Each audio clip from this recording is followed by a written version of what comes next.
Hello there, and welcome to Literary as Feck. No, that's the horrendous. That's those other. Oh, I can't believe I got. I'm Oh, we have deeply offended. yes, we have no truck with their filthy YouTube video series. No. We are, of course, Literary as Feck. Yes. This is the one you could sit down with your granny with a nice plate of Jaffa cakes, a hot cup of tea. That's right. Yeah. And some crack, just in case. Yes. Yes. Of course. Yeah. Because Granny needs her crack, as we know. she does. So this is the genteel version, as you can tell, where we talk about books. And my name is George the Giant Peach, and he is the Twit. Okay, again amended for the genteel version. Yes. Yeah. Right, and we talk about books. That's what we do. And this week we're talking LAN and Other Stories by Yasushi Inoue. Had you read any Yasushi Inoue before, Nick? No, I think that I thought I had, and then when the book came, I realized nope. It's a name I'm familiar with, but yeah, no. Yeah, I'd only read. There's another novel of his, maybe his most celebrated one, and one of the few translated in English. Tun Huang. That seems to be one of the. Like if you're in Japan, there's certain English translations of some English books that appear again and again and again in bookstores with English sections and all libraries. And so Tun Huang seems to be one of those books. Inescapable. Yeah. And I remember reading it and actually thinking it was pretty good. Very much, I seem to remember it having a little bit of a flavor of the more kind of high adventure stories in like Arabian Nights or something like that. Kind of rollicking historical adventure, that kind of thing. But as we'll talk about reading this, talking about this, extremely, like, seemingly really well researched for historical accuracy and like quite, considering some of the topics and time periods he approaches in this book. I mean, to me, it seems as if there's like the end, the short story end is very much a tip of a massive iceberg of research, I feel. Yes. It's interesting. We talked about this off air when I had only read the first two stories in it, and I had some concerns at that point, actually, because to me, those first two stories, while being interesting, and we'll talk about them here in a minute, definitely leaned more towards the side of almost like they were more history than fiction. Like, in terms of being historical fiction, I felt like, wow, these really are leaning into like very few three-dimensional characters really emerge in those. Well, it's certainly in the first story. It's almost like it's the history, like in terms of like the social side of things and the environmental side of things of a town, right, or a city, basically, right? Yes. And so, but those concerns were completely allayed by the back half of the book, where the stories, I think, are really masterful in their weaving of this stuff that you think, like you said, you really feel like, wow, this is really grounded in some solid, historical research, but also some really nuanced, really interesting characters and really interesting things to say about Japan, right? Or Japan. But anyway, so it was, and in retrospect, having gone back and then re-looked at the first two stories again, I was a bit more forgiving to them too. I recognize more. Maybe I'm getting a little bit of a handle on what he's trying to do here. Yeah, no, I can see how maybe if LAN was the first one out the gate, I read it in a slightly different order, which I'll get to when we get to it. So, just a brief bit of background. Born in Hokkaido, but raised in Shizuoka, apparently. 1907 to 1991, Okutagawa Prize winner. That's about all I've got, really. I don't know much about him. I mean, he seems... I mean, I don't know if there is that much. He seems someone to have pretty much dedicated his life to writing and inhaling ancient dust from old bookshops, I'm guessing. Like, I don't think you can write like this without. Right. Which is fascinating if you think about one of the stories in here, which is such a cruel caricature of the selfishness of the kind of person who does that. This is my second, that would be my second favorite story in this collection. Right. One I massively identified with. The rhododendrons, yes. Okay. Yeah. I felt seen and criticized by that horrible old man. Pretty much. Nice. But anyway, we'll get there. So yeah, so we kick off with the title track, LAN. So this is I'll just say, actually, there was a point midway through this where I was like, oh shit, I think this is a real place. Because in a way, the way he writes about it conjures up feelings of like Lord Dunsany. You know, like this is like a magical, invented place of dream and stuff like that. And then at some point, I thought, it's so specific and so well observed, and I thought this has. And then I obviously put down the book for a moment and went to Google. It was like, oh shit, yes, this is very much a real place at a real. Yeah, he refers to it as the Western Marches, right? This area. So it's I guess you'd call it Central Asia now, is what we refer to it as. And it's particularly it's like in the southwestern quadrant over there, right? Just past the Jade Gate. And so, which again, I read a little bit about just tonight, because I was like, you know, I've heard it over the years, like that it was, you know, that it's this important marker on the Silk Road, right? And that in some way it marked the edge of kind of Han, China dominance. When it gets sticky, it requires jade oil to. Well, that's the thing. Like, so I had assumed it was made of jade for some stupid reason, even though now I think about it, that would be massively expensive and unlikely that anyone would leave an entire gate made of jade. It wouldn't stay there long, I would assume. I don't think so, no. So apparently it was called the Jade Gate because a huge amount of jade traveled under it. Right. In caravans. But anyway. But yes, so just beyond the Jade Gate is this kind of area of barbarism, and at least I guess according to the Han Chinese, right, they would have seen them as barbarians there.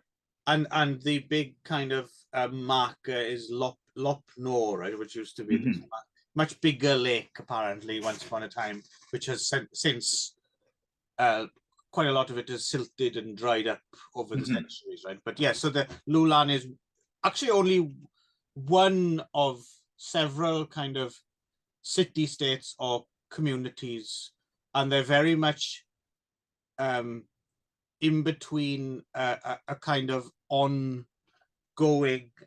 war of attrition, I suppose you'd call it, between the Han Chinese and I forget the name of the other Nyunghu or Nyunghun, another ethnic group kind of nearby, right?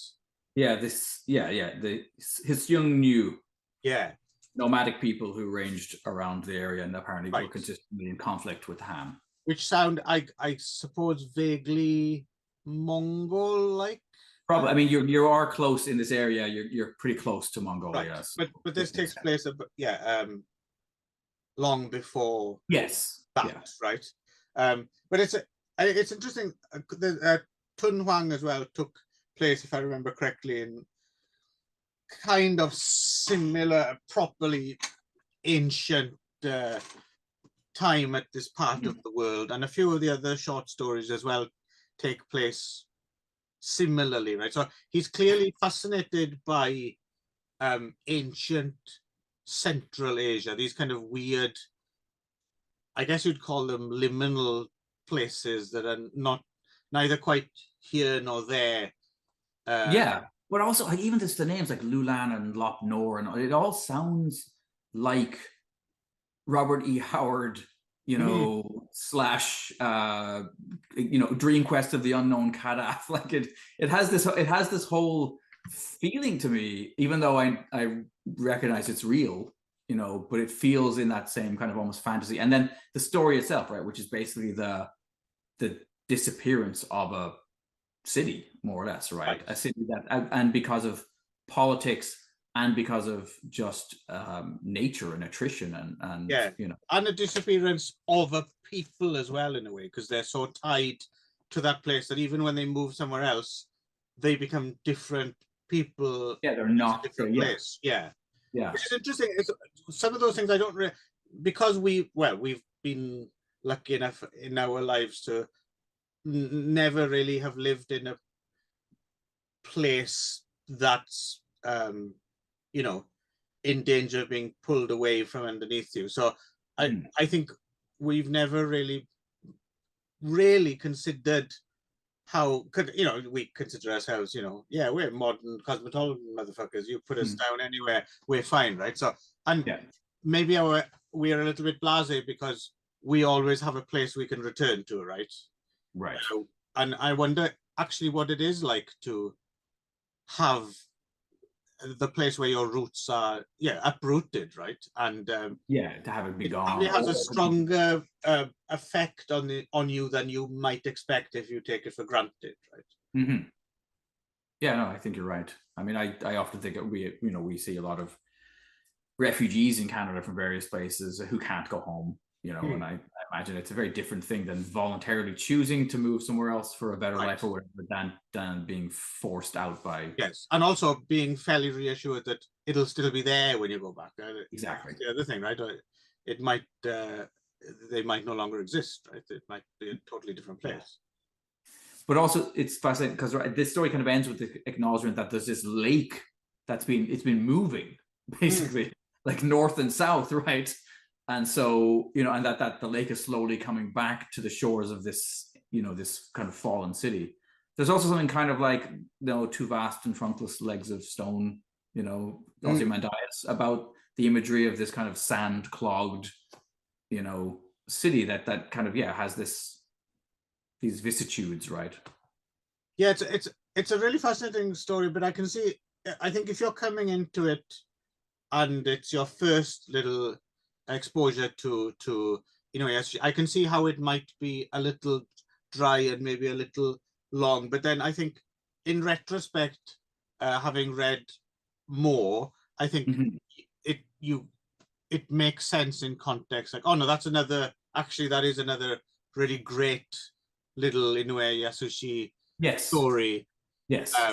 But it's maybe not the best introductory, which is odd actually that it leads this collection. I think if I was curating it, I'm not sure if I would have made it the centerpiece. Yeah, no, I don't think so either. I Rhododendrons or the last one, the passage to Fudoraku would have been the places to lead off from, because they're both truly incredible stories. I'm glad to hear you say that, because all we get to polished fucking jewels, right? You know. But yeah, but as a Lunan's really interesting. It's a great history lesson. As I said, my only real complaint was unlike some of the later stories, it doesn't really have a character you can grab onto, because the character is the city, right? Yes. And so, and what it means, I guess, the meaning of this city, the meaning of the place. But yeah, there's a bunch of characters in it, but they're given like a brief moment to like appear and like, oh, and then this princess, she committed suicide rather than leave the town, and then this dude went back to the town and found it was all fucked up, and but you know what I mean, like they're only on the page for a line or two, and then they're gone and they're replaced by another, right? You know, because it's I mean, it takes place over a couple of hundred years, really, right? That the story, technically. And it's introduced me to this guy. I'd never heard of him before. I can't remember where he's from now. This explorer, Sven Hedding, like he's apparently the guy that excavated Lopnor, right? And I looked him up briefly. I didn't have a chance to, but yeah, he seems to have, you know, one of just many places he excavated, and he's written quite a lot as well. So it seems like the Sven Hedding. I don't know how much of a writer, but it sounds as if he might have some fascinating books. The Indiana Jones of Scandinavia. Who may end up, you never know, we might talk Sven Hedding. Yes. The show. That would make sense. Yeah. It's not as if we don't have plenty of other books. Sure. Yeah. So then we're on to the sage. Yeah, so you see, I really this one you were talking about Lovecraft or things like that. This one felt like a story that you could have plucked and put into like one of those early pan book of horror stories. Yes. Before they started becoming all original like 70s set stories. You know, the first few volumes when they were like plucked from yes, from Algernon Blackwood and yeah. This, I think this would fit quite nicely because it is kind of a horror. It's an apocalypse story, isn't it? Yeah. It's a dude who wants to modernize and change things, and it does not work out well for him. No, it's a very good. I really enjoyed this story. It's very different from Lulan, but it's similarly in a similar time, but it's such a different approach to kind of a story about more or less the same thing in a way. Yes, it is. It's also it's a story about geography almost more than anything else. Again, geography and culture and where they intersect, which is I think what Lulan is really about too. It's about how geography and culture kind of feed off of each other. And also just atmosphere. Like I so thoroughly enjoyed just imagining this blind sage in his grotto while people kind of felt take their one jug of water. Then I really enjoyed all that. I was thinking, I want to go there. I really want to go to that little cave, and I want to check out the temple maiden who is his beautiful assistant. Yes, yeah. And it just, everything about that story was just, I savored it. It was a nice little morsel, this short story for me. Yeah, and it's also interesting because it's in part about somebody who is from the community but not from the community, right? So you know, our I guess if we have a main character in a way, this young prince or whatever who is has been hostaged out somewhere else and comes back after, or kidnapped, comes back after 20 or 30 years. He could almost be like one of the characters from Lulan, actually, because that happened. Yeah, returning to Lulan with no real understanding of what their culture actually was, except that he's supposed to go back. Yeah, he's been at some place with some awesome irrigation, and he's like, and real good parties, like real proper parties. And he comes back to his hometown. He's like, what the fuck is with this place? Like everyone worships this blind, possibly deaf, maybe mentally deficient old man. And everyone only takes one cup of water, and is any of this necessary? He starts asking difficult questions. And I like how at some point he just asks a question, they're like, no, fuck that. And they have him beaten half to death and tossed out into the desert or whatever. And it turns out that there was good reasons that sometimes culture is based around, ancient knowledge. It reminded me of that thing again after the tsunami. In Japan, where they discovered supposedly there was a line of standing stones, right, or markers up north in I can't remember the name of the place that was hit by the wave. Yeah, but the whole area, Tohoku. Yes. Tohoku. Yeah. So that there was this line of markers that had been left from like a previous tsunami that had come in almost equally far. And no one really paid attention or even knew what they were until. No, it's true. It's interesting. And there's even some places, if you really go exploring up around the coast there's like, you find temples or like, remnants of old villages with like obscure kanji and stuff that people can't quite read. But if you decipher them, they have names like "Don't build hereville." Yeah, exactly. Yeah. Get the fuck out, town. Yeah, exactly, that kind of thing. So there's and actually we might have talked about this before. Actually, this seems familiar, but either in Pompeii or Herculaneum, there's supposedly a sign built from a previous. Oh wow! That basically says this is not a good place to have a town. Yes, and it was and it's been immortalized. Don't set your hot dog stand up here. And so, I mean, like there are, warnings from the past are a really interesting thing. And basically sometimes this whole culture seems to be in a way built around a warning from the past that nobody actually remembers, but they fulfill this ritual or whatever, which is keeping things together until they stop doing the ritual. And then suddenly it all goes to shit. Well, that's the thing as well. The connection with because those Pan Book of Horror stories as well. I think the kind of the real. I'm not sure how many of his stories were, if any, were actually used in those early, but clearly, you know, one of the kind of your text kind of collections are the M.R. James things, right? The ghost stories of antiquary, right? And a lot of those, I was thinking, particularly a Warning to the Curious is very similar to this, right? Someone stealing the crowns that guard the coast, and you know, no, I love all that. Anything like that, anything which speaks to a long buried evil or warning or something. It's catnip. Right.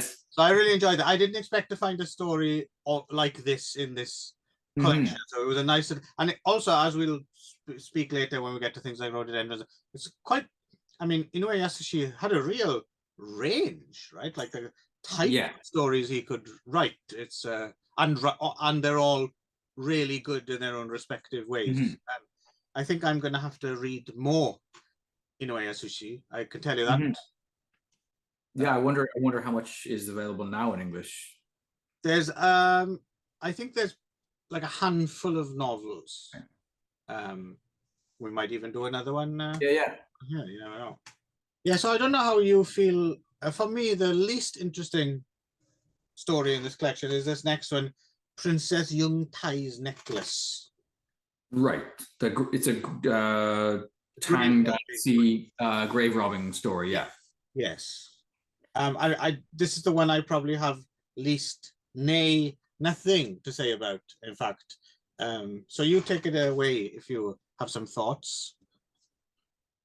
No, I mean, not really. I mean, there's a Empress Wu comes up though, which is kind of nice. Having watched a couple of movies about her not that long ago, so at least I had a little context for the time period and maybe some of that stuff.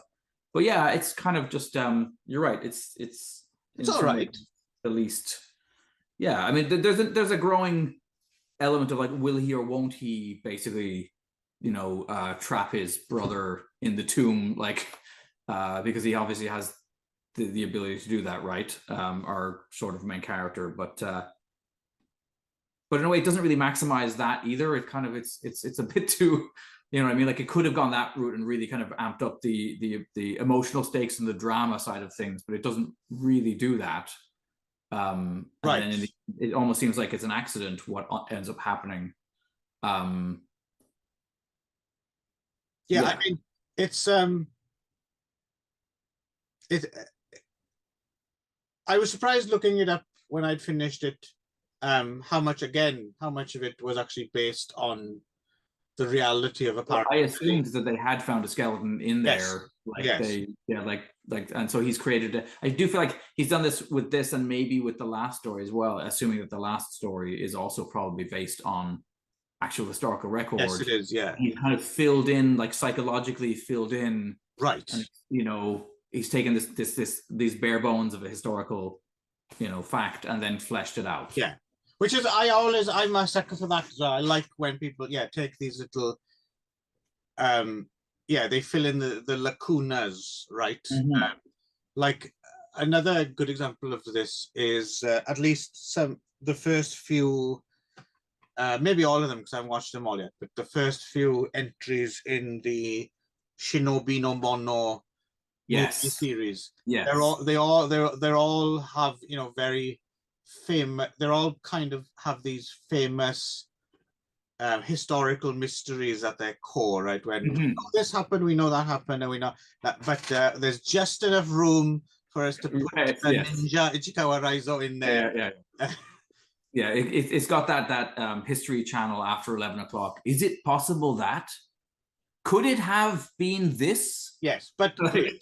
But good. Yeah, but not good. Yeah. And I think that's always a cool thing where you can kind of almost seamlessly weave your fiction into an actual historical framework and have it be more rather than less than the sum of its parts. Yes, and also so badly it ends up being less. You're just annoyed. You're like, that was a really interesting piece of history that they that they added something shit to, you know. Yes, and also in a way that isn't just, even though it is expository because by its very nature, it doesn't feel like these just huge exposition depths like a Dan Brown novel or something like that. Yes. With people pointing and running and explaining things as they go, right? Yes. It's like, oh my God. I love all of those American CSI procedural cop shows for this reason, where you endlessly have people stop in the middle of their work to explain to the person next to them what it is that they're doing. You're like, he fucking works with you. Yes. Also has a PhD in whatever specific narrow band of sciences. He shouldn't be in the room if he doesn't know. If you have to explain this using layman's terms, basically, right? There's a bit, and I like the film overall, I have to admit, but there is a bit in the film Interstellar, right, where they're already on the spaceship on the way somewhere, and someone stops to explain to Anne Hathaway in layman's terms using a whiteboard or something like, oh, this is what we're doing, by the way. And you're thinking, why is she in the mission if she doesn't know exactly what she's doing? It's a bit late for this, lads. Yep. Oh yeah, exactly. The next story, actually, it's fine, but the next one wasn't one of my favorites. The Opaline Cup. No, I agree with you, and I think, especially compared to the one that follows, because they have slightly similar messages, I guess. Yeah. They're in this case. I mean, the story is kind of about these two cups, right, that have been separated for centuries and centuries and centuries, and they're being brought back together for the first time, and that they sort of represented a. And then at the end of the story, what happens? Sorry, spoilers. So one of the cups ends up two women shit in it, and it goes viral on the internet. It is surprising, for a story. I didn't expect that. 50s yeah, it is. No, Clive, that actually doesn't happen. Oh, sorry, I was getting confused. I think I read this story and saw that on the same night. Oh, right. I can see how that. So this wasn't two girls, one Opaline Cup. No, it was not. Oh, no. Okay. So yeah, and there's a human. So ashamed of myself right now. There's a human side to this is where he does start to get into this more nuanced kind of like human stuff, side, which the back half of the book has much more of than the front half, right? Right. This is one where there is basically the narrator's sister married a good friend of his from school, but the good friend turned out to be kind of a shit husband, and the sister dies either of suicide, it's kind of unclear, or she just dies from neglect and sadness, and then the brother-in-law goes off and dies in World War II, maybe. And then this narrator kind of feels guilt and sadness over all this mess, and then it all hooks into this cup. Like, yes, I mean, one thing I didn't get from this, the context they don't give, even in in the intro, in like if you check very carefully, I don't really have a sense of where these short stories first appeared, and they were totally disparate, and or if they were some of them were connected, or I would have to go to the Inoue Yasushi Japanese Wikipedia page and to figure that out. But I wasn't sure. It was unlikely to have been a Keitai novel, though, or Keitai short stories. Right. Yes. Do they still do those? That was a thing briefly, where people on trains would like you would literally get like another paragraph each day, where the writer was writing for like little, Yeah, I think you do still get web novels and things like that, because they some of them end up being turned into movies and stuff now. iComics and no, I agree with you. This one, I mean, it's fine. It's fine. Yeah, but it is just massively overshadowed by what's about to follow. Rhododendrons. Yes, Rhododendrons. And the last story in a way. The Rhododendrons is amazing, but I think it's even eclipsed by somehow a 20-page story. Yes, agreed. So much going on in it. Yes, so much to unpack that I literally I had to talk it out with Jen. I finished it. I was like, fuck, I need to just give me an hour to talk about my feelings about this story. I just 20 pages. No, and she was completely bummed out by what I had to say about it. She was like, I don't want to read that. That sounds I really, awful. but it's funny when we get to it, similar weird. My introduction to it was weirdly similar, but yeah. So first, let's get the rhododendron. No, what I mean is I agree with you in just that, but what I mean is these two are so similar. Is why I particularly think this one's eclipsed by rhododendron, because they're both kind of somewhat about the hubris of the learned man who kind of forgets what life is all about in a way, right? And so yes, in the rhododendrons, our main character is Mike Shuntaro, the old bitter scholar, who's working on his masterwork, the arterial system of the Japanese, right? Yes, it's a pioneering work of non-osseous anthropology. Fuck yeah. Like what the fuck is that even? I don't know, but I have an erection already just thinking about it. Okay. And he's writing it in German, which is also amazing, right? Yes. For those unfamiliar, people might think, that might seem a bit random or something. But yeah, for those who don't know, the German medicine loomed large in Japan for a really, really long time. Meiji period, yeah, to the point that even now a lot of medical terms are borrowed from the German language, right? Like carte and stuff like that. And but also a great example of how myopic our main character is. The moment where he gets angry that Germany is losing World War II because it's going to deny his book the chance to get like into as many libraries and like other, like when it's finished. Yes.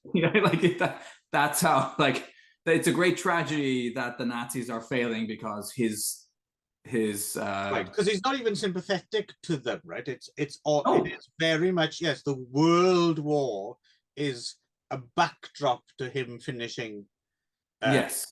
And does it seem to you that, like, it seemed to me vaguely that this is possibly some sort of work of like Cesar Lombroso style, science, where like he's measuring the cranial capacity of like Filipinos and stuff. Like, just like you're like, what is he writing? What is like? Yeah, there's definitely a certain element to his research which involves he has to have a lot of bodies and skulls, and so he's clearly has to get in bed with someone who can supply those things, and he's not really asking any questions necessarily. Yeah, but I also wonder if there was something vaguely like, and again, maybe heading into that Japanese exceptionalism thing, is this book an example of like how he's going to prove that like the Japanese Homo Japoneus or whatever is like the highest form of life or something. It's hard to tell though. You don't it's not spelled out correctly.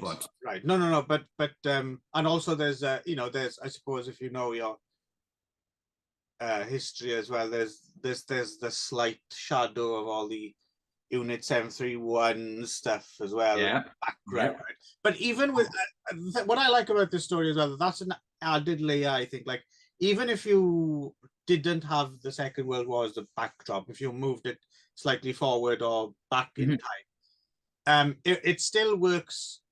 About it, just a man just so caught up in his own little world and like to the detriment. But even more than that, why I worryingly identified about it is like towards the end of the story, he kind of reaches this conclusion. He's like, he realizes how much he's sacrificed and how other people's lives he sacrificed, and without giving them attention, his children and his wife, and he realizes he's not a man, he's not self-delusional, he knows exactly, but he doubles down on it. That's the is he realizes, and then he goes, so fuck this, I've only got a certain amount of time left, and he plunges straight back in, and that really, really resonated with me. Terrifying, Clive. Because terrifying. It would take too long to explain here, but as you kind of know, my kind of mission in life is And I've managed to kind of rope you into a little. Yeah. There's a few people who are coming along your merry path. But it is insanity. But the thing is, it's a joyful insanity most of the time, and occasionally it's not. But then, yeah, just like this guy, I'm like, my takeaway isn't actually. I should probably just walk away and enjoy the day. Oh, because you've put too much time in already. Yes. We're on the back nine now, Clive. We're not on the front nine anymore. No. So I think we've just got to go with it. It's like someone still riding that dream at a crap table in Vegas at 3 a.m. It lost everything. Yeah. I'll tell you something else I do like. So the old man is also like wonderfully fucking selfish in other ways too. Like he gets the hump about various things because at this point in his life, he's basically living with his son and daughter-in-law, right? Or daughter and son-in-law, I don't know. In any case, he's living basically with his children. He's already driven one of his kids to commit suicide through basically being an obstreperous, difficult, demanding old man who wants everything his way. And then he routinely fucking like disappears to just like remind everybody that he exists. He's like, fuck you people. I'm going to stress them out now. Like he'll like just wander off, somewhere and spend a few days. And a lot of self-pity, but also like enjoying this feeling of like, oh, I've got the power now. I'm going to fucking wind everybody right up. They're going to feel bad that they were not nice to me about, right. some petty bullshit that like, yeah. Yes, no, I have to admit that part I didn't relate to quite well. I'm not that bad a person. But I also enjoyed the whole thing because he comes back to this idea of like he had this image as a very young man of like, I have to go to that mountain where this photograph's been taken on. I must lie down amongst these rhododendrons under the sky and like someday I will do this. And and then at the end of the story he's like, no. If that was going to happen, it would have happened. Like, that's do that now. Like, that's the scary bit for me because that's because I'm now in my mid-40s, so I can still do some things, but I'm also considering maybe remove some things from that bucket list. K2 is not. Yeah, I'm probably not doing that, so maybe take that off. It's Brian Blessed. Yeah, start to slowly think about. I'm maybe not gonna go to the moon. I might take that off the list. Right. You never know, but yeah. So, but it doesn't change a jot. That's the thing. It doesn't. Sometimes it's, people sometimes talk about learning a life lesson or something like. But sometimes you learn a life lesson and then you're like, yeah, fuck that. I'm ignoring that life lesson. Yes. Because it doesn't fit my particular worldview at the moment. Right. So in a way, I don't think of it as a tragedy. It is, but at the same time, you could argue that some people have never known this passion that this git has for his work. Some people have never. Yeah, no. I think it's not just a hatchet job. Yeah, no. It's way more nuanced than that. Yes. But it definitely feels like a bit of a mea culpa. I can only assume that some. Oh yeah, I get that feeling as well. Some parts of it have to be like him. Yeah. And like we said, I mean, I don't apologizing to his wife and children for a life spent. Yes. I don't think you write sequestered with his books. Historical fiction quite this, like we said, unless you spend a lot of time invested in getting the details just right, and yeah, what is the cost, right? But then again, I mean, what's the cost of living in general, right? I mean, and no one gets out alive, as far as I know. Nope, not yet anyway. So anyway, yes, so there we go. That leads us neatly into the jewel in the crown. So I do also like the fact that he occasionally rails against the fact that other people are getting awards and stuff as well. It's like, fuck these people, which is actually very consistent with something I've been reading in the Kenneth Williams book that I'm working on for a future episode of this as well. Whenever anyone else gets an award, he's like, fuck them. How dare they have got this award that I clearly should have gotten. Yeah. Brilliant. Anyway, yes. Okay, so then yes, holy shit. Passage to Fudaraku. Maybe the best 20-page story I've ever read. Okay. Like I think the economy that this is written with, like that he does as much as he does with these 20 pages is truly astonishing. I'm glad you feel that way. That means you're now part of this exclusive little club, which so far has had 2 members, me and my wife. And now you're part of this. I mean, I'm sure there's. Oh fuck! This club doesn't mean that at the age of 61 I need to nail myself into a box. And well, yes, this is the only bad side. I'm sorry to break it to you. Enjoy the few years you have left. Okay. So this came about. So the whole reason we're reading this book is on another show. I can't remember which one exactly. Maybe the Murakami one. I talked about our visit to Niigata to look at old self-mummified monks. Yes.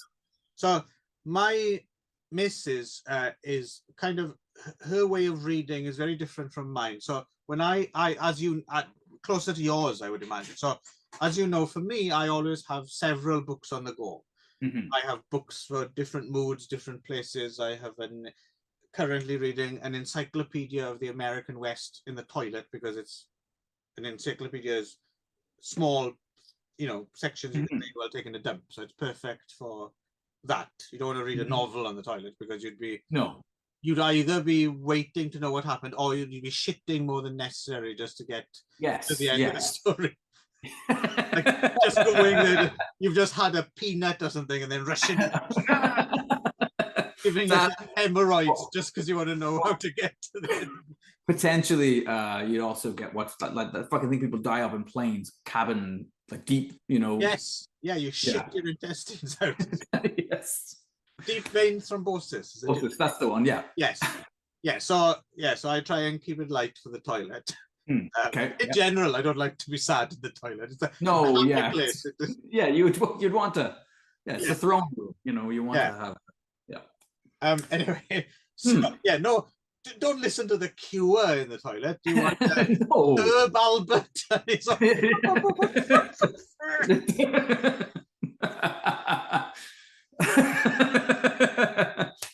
Okay. Anyway, so your wife reads differently than you do. Yeah. So I like to have all sorts of different things going on, but she's a more laser focused reader, and she tends to go down. Yeah, she goes down the well, right? So I read a little bit about the mummies and stuff before we went and while we were there and stuff. But prior to going during our holiday and like for a couple of months after, she seemed to be reading almost exclusively books about mummies and self-sacrifice and that kind of thing. And so this led her to, I think she read another book that was more largely about similar self-sacrificing books, and it mentioned this short story by Inoue Yasushi, Passage to Fudaraku. She read it, and like you going to your wife, she was like, is this available can you read this in this? I want to, like you said, I want to talk to someone about this. Yes. So obviously I discovered, oh yes, it is, and it's in this collection. And that's why I ordered it. I read that. I would normally not do that. I read that that last story first, this story, just because my wife was, read it. So I read it, and then I was like, oh yeah, holy shit, that's fucking awesome. And we did talk about it for like an hour or something, much like you did. And then I thought, I think I want to talk about this even more. So why don't I get Nick? So I'll stall reading the rest of it. I got you to get a copy, and here we are. Yeah. So this short story clearly does have an effect on some people, at least. Let's put it that way. If you're attuned to this, because it is an astonishing little, like you said, it's amazing how much is, because you want it to be longer, don't you? You want it to be a whole novel, really. Yes. Happily read more about this. Yes. Yeah. Agreed. Yeah, I mean, is this one that we? Well, we can just basically talk with is it's 16th century, Mhm. and it's basically a Buddhist abbot called Konko, and the kind of sect that he's a member of believes in this Futarakuji, this Futaraku Island, which is a mythical kind of place of peace and afterlife, right? Which is Yeah, a bit like out into the ocean, like Tir na Nog in Ireland, or like right? Land of the Young, or yeah, it's Or kind of like even Avalon or something like yeah, that. I mean, yeah, like a paradise on earth. That's kind of, but it's also it's an afterlife, an Yes. Elysian field that's somehow just beyond, Yes. the horizon line. And connecting it to the mummies thing is, the idea.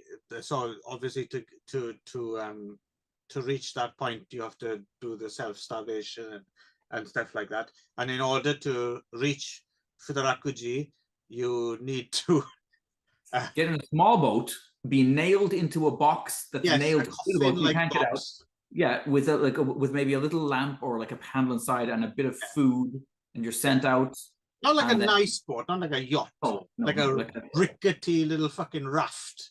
Yeah, I was imagining with a coffin nailed to the top, basically. Yes, and that's you're in there in the dark, and off you roll.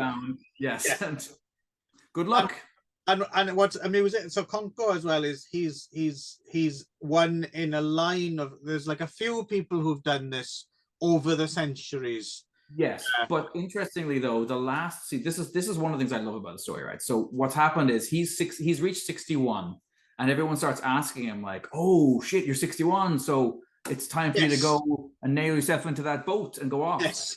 And he's like, yes, I do know that the last two abbots both did that at 61. Yes. And so this is the thing. So if you've worked in Japanese institutions of different kinds, the precedent is a massively powerful thing, right? And so and tradition. And so I remember when Jen started to work at the school, one of the issues that she came up against was she would come up with something and just be told, well, that's not something that we do. That's never been done before, or else, this is something that we do. And so we will not be changing that thing because that's the way it's done, Right. But if you dug in and you ask somebody who'd been at the school for maybe 20 or 30 years, you'd be like, so is this? And they're like, oh, no, that started like 6 years ago or whatever, And you're like, oh, okay. And so in that time, by the time Jen left, after 10 years, she had introduced things that were now the done thing, that were the expectation, But when she first floated them, was told no. But just by kind of forcing her way and then having it done 2 years in a row, well, that's it now. Now it's a thing that we do at this school, and we will do it until 50 years from now. People will be like, oh no, we do that thing, English challenge or whatever it is. That's the thing we do at this school. And oh no, it's because that one crazy lady from Canada forced it on us all, 45 years ago. So in this way, he's freaking out because he hasn't attained enlightenment. Right. Yes. He hasn't been given any. He's been waiting for some sign from heaven, from the powers above, to say, yes, it does exist. There is an island. You do need to go there, and all will be well. But this hasn't happened, and he's basically, the story is him freaking out, right? Yeah. Going through. I love all the villagers dropping hints and. Yes. Oh, and not just hints, but still here, Konko. Yeah. And giving him things that like giving him objects that need to be taken there, like this is the burial plaque for my son. And can you please take it to? Yeah. I found this coffin in my garden. This would be perfect for your little goat. and also, I quite like the fact that so many people are showering him with alms that like. Homeless people are following him around and picking up money. Yeah. And so eventually he stops going out because he's so free. He just spends all the time sitting cloistered in a cell, reading the sutras as densely and as intensely as he can. Yes. Desperate, for fuck's sake, God, please send me a message that this is real and that I'm not just going to be committing suicide. Right. And then the other one that's good as well is I like the story about the other priest. Well, that's what go through with it. Right. Well, I don't know about this. That's fantastic. He basically goes through all the ones, because he's seen in his life, he's seen what, like 8 or 9 people do this, right? Since he was a young monk himself, a teenager, he's witnessed, there's these two abbots. I think it's like 3 or 4 or something, isn't it? But there's a couple of abbots, but then there's other random folk, like there's the 2 young men who are dying or whatever, and whose families kind of tell them they should do it. But he kind of goes through each one, and he's like, the first one he remembers, was somebody who was like probably psychotic, right? Like somebody's like eyes are glowing with the idea of like, yes, you're real zealot. Also, there's some historical ones he talks about, right, before his time and stuff as well, right? Right. Yeah. And then there's the second guy who goes, and he basically says, "Oh yeah, it's bullshit. I'm definitely going to die and be at the bottom of the sea." Right. But you know what? The people need something to believe. It's the right thing to do, and like so. Yeah, he's doing it for the good of the community at the time. Things have been tough. People need something. They need something to go watch. Right. So I'm going to do this. So, but he's like, but it's definitely bullshit. I'm definitely going to end up fish food. And so he's got that guy who is the guy he respects the most of all the people who have gone and done this. And then there's some loudmouth guys who are just like, fuck yeah, God's always talking to me, and he's always telling me how awesome it is. And that's the guy who gets onto the boat and puts 1 foot in the water back. And yeah. Like, oh, that's cold. Yeah. Oh, shit. Why did I do this? And then, so he's kind of he's organizing them in his mind into like people who genuinely seem to believe, people who are clearly just braggart, loudmouth, people who are psychotic, suicidal. There's the one misanthropic old guy who's like, fuck you all. I'm going to nail myself into this boat and just die. And yeah, he clearly doesn't believe in it either. But he's sick of everyone. He's sick of seeing people's faces. He's just like, bah. Right. He's like the Father Jack of this, yes. Just, yeah. And then basically the story is him coming to terms with like, what am I going to do? Am I going to, because if he doesn't, he's afraid that there'll be actual violence, that like he'll wreck the people won't respect the the and temple again, anymore. Speak of the historical actress as well, looking this up, and the wife was able to look this up even better than I was, obviously, because you could go to more primary sources in Japanese stuff. But yeah, this is a real person. This is a real thing that happened, and yeah, it's a little bit. It's one of those. Again, we were talking about these lacunas. No one quite knows what happened to Konko. So some people think, well, he just perished at sea, and then other people were talking about, well, that bit in the when he watches the show on an island, and then they put him back out again. Yes. Like apparently, some people think, well, that did happen, or it was half the truth. So he actually just lived, and he just fucked off to live somewhere else. And so yeah, it's a perfect example of him filling in certain blanks. But what I realized is, talking about this story, we can talk about this story all day long, and obviously we've felt compelled to talk to someone about it as well, right? But the thing is, I still don't think it still doesn't do justice to the short story. You have to read the short story yourself, because it's like, it's so pared down, but somehow doesn't feel as if it skips anything. I mean, everything's there. Everything's there. It's such a, I don't know how else, it's such a nutritional kind of work, and you really owe it to yourself to read this short story, because it is quite remarkable. And I think possibly it might be extracted elsewhere. It might be out there on the internet somewhere, but search for, if you want to get the whole book, get Passage to Futuraki. So layered. Again, it's impossibly layered for something so short. I don't understand technically how he did this. Right. But to have such nuance of psychology and character alongside such an understanding of faith and the idea of struggling with faith, right? Alongside this idea of tradition and like responsibility and culture. And like, I love how, it ends like, thereafter, the abbots of Fudarakuji were no longer expected to put out to sea when they reached 61. In fact, there'd be no such rule to begin with, which is that thing I was saying, like that there is this thing of like precedent in Japan can be more important than law or written rules. And also in there, as you can tell, a kind of sliver of black comedy. Oh yeah. And when actually out there on the ocean and it's happening, fucking terrifying. Terrifying. Yes, I know. The sense of being trapped in a storm. Yeah. Yeah. And he flips out completely. Yeah. Beats the shit, manages to break through the side. I think it's immediately shot into the sea. My wife was banging on about just that for a good 20 minutes. Oh God. Yeah. It is. I was like, it's like the best of Edgar Allan Poe in that moment. Right. Yeah. It's into the maelstrom or whatever. Yeah. Yeah. No, it's totally brilliant. It is. I wonder. Actually, I feel better as a human being.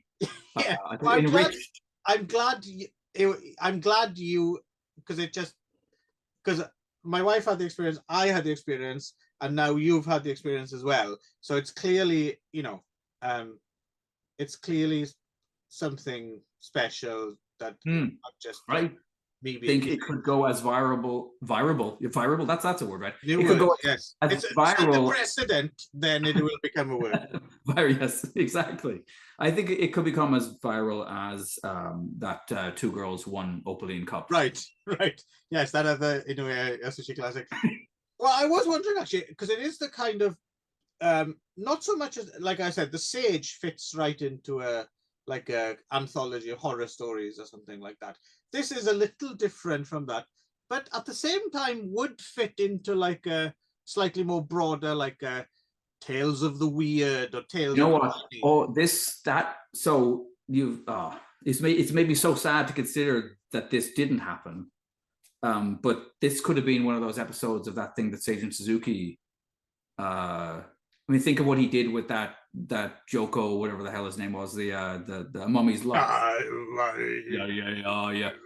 I think he could have done justice to this as well in that same way, because he has that pitch black sense of humor, right, and that nuance, and I think he would have created a real rogues gallery of these previous abbots and people. Like, I think, who knows, maybe there's an obscure other anthology series that probably not Suzuki Seijun we would have heard by now, but someone else might have done an adaptation of this for some forgotten 70s Tales of the Unexpected style.